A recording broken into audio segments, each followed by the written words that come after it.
Fine. Consumer fraud, then every single organization, especially anything involved with electronics or automated production facilities, that has allowed themselves to be availed of any patented technology that involved the expropriation of people's intangible property or intellectual property without acquiring their informed consent and giving them patent rights and or royalty rights on any sort of copyrights that were set up after there were already pre-negotiated terms for allowance of the use of their intangible or private property in the development of any of their products are not only guilty of fraud, but are also liable for defrauding consumers every single time they distribute that product. Now, there was already a systematology set up about how to engage and arrange and negotiate these matters. You know when? September of 2016. September of 2016. IBG Global Software already fucking knew.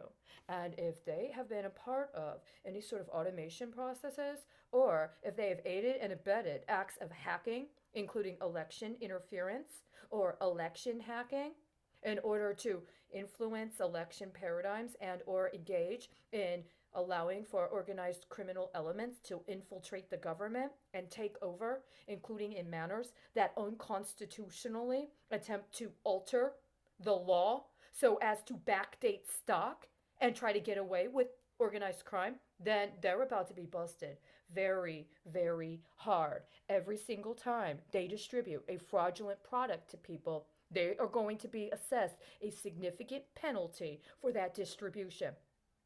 Every single time. And I'm very, very, very much hoping that they're not in any way involved with the pharmaceutical sector or the biomedical sector, or that they're providing derivative products or allowing themselves or in agreement with or already have pre-established relationships connecting to investment schemes that allow for pharmaceutical or biomedical products to be used as derivatives to offset any cost, especially connected to alleged energy and or how it may intersect with the defense sector.